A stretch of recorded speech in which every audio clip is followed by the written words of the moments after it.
What is going on, everybody? Welcome back to the show. I know what you guys are thinking. There's something here. There's something going on that looks a little different. That's right. There's a backdrop. What do you want? There's a backdrop. The Habibi podcast. Dude, I'm so happy this thing came in. You don't even understand. I am so happy. My sister got this for me as a gift. I cannot believe she did this. I mean, look at it. Right there. Sitting right behind me, just in case you guys didn't notice. Happy New Year. Happy New Year, everybody. I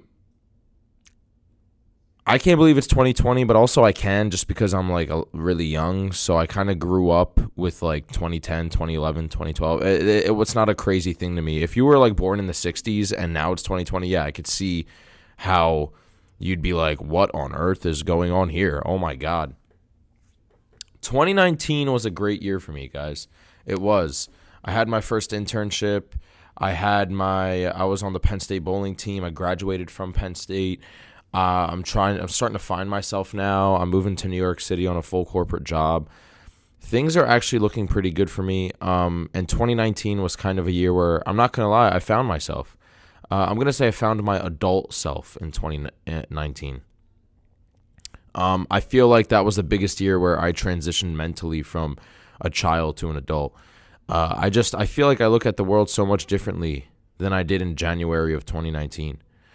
One whole year ago, I was just like thinking completely different. I was not even thinking the same things that I am right now. And, you know, I feel like that's what we all should learn in New Year's. And it's not a one-day thing. I mean, you can have New Year's resolutions, sure, everybody does, but not going to happen in a day, brother. It's going to take you a year or so. And I started the show, dude. Happy New Year, everybody. 2020. Let's kick this year's butt. This year is going to be one of the biggest years for all of us. You already know. We're going to reach as many subs here that we can possible. This is going to be the biggest year. So let's get it. You know what I'm saying? And let's start off this year talking about Carlos Ghosn.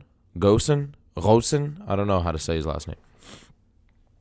He was the Renault CEO. He went to jail. And then in Tokyo, Japan, he had a party and then shipped himself in a box back to Lebanon, I think. He's Lebanese. Okay, this is the craziest story I've ever seen in my life. So this guy used to be the Renault CEO and Nissan CEO. Renault is like a car manufacturer. And he's French. This guy's French. He was imprisoned, and now he escaped in a box with his friends in Tokyo, Japan. And it's so weird because I feel like CEOs of major companies only get arrested when the other CEOs want them arrested. I feel like they're all in the same cesspool. They're all in the same like pool of just lard. And, you know, they all pick when they want that one guy's skeletons in his closet, so to speak, to just all get leaked. You know what I'm saying? I feel like they all have that, you know, but who's the target next? I don't know. You say Epstein didn't kill himself, bruh. And it's like, yeah, that's the same method right there. You know, I feel like all these CEOs, they all have bad things that they've done, and all of them know about it. It's just when their time comes, when everybody else wants them to leave, they throw them under the bus. You know, 50 years ago, they did this. It's like it's 2020. Why are you guys... Dude, I don't even have a shirt from like 2014. How do you have all this guy's records from 40 years ago? Clearly, you all knew about this 40 years ago. You all knew that this was going to happen. Now it's his time to just go. So you guys threw him under the bus real quick. I mean, come on. Let's put facts where the facts are. So anyway, the other thing I want to talk about today, last but not least, is You Season 2. Season 2 of You has come out. I am in my 3rd episode right now.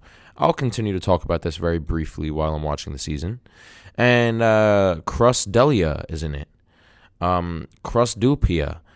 The reason why I'm so happy Christ Palaya is in it.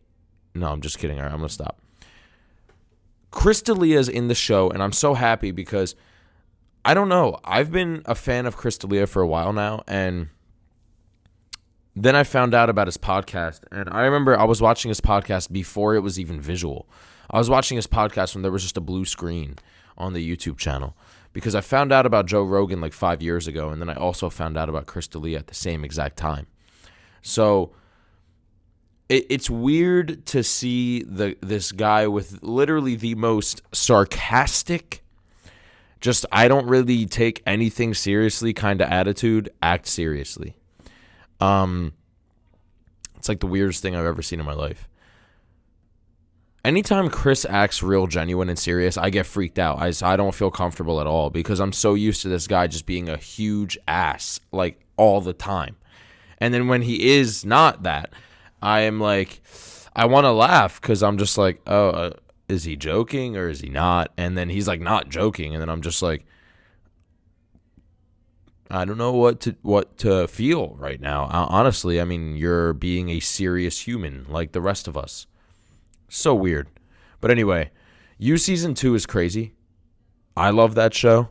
I loved the first season, and I'm real happy to see how this guy, his brain is kind of, kicking back and telling him like, uh-oh, you have some regrets for murdering people, buddy.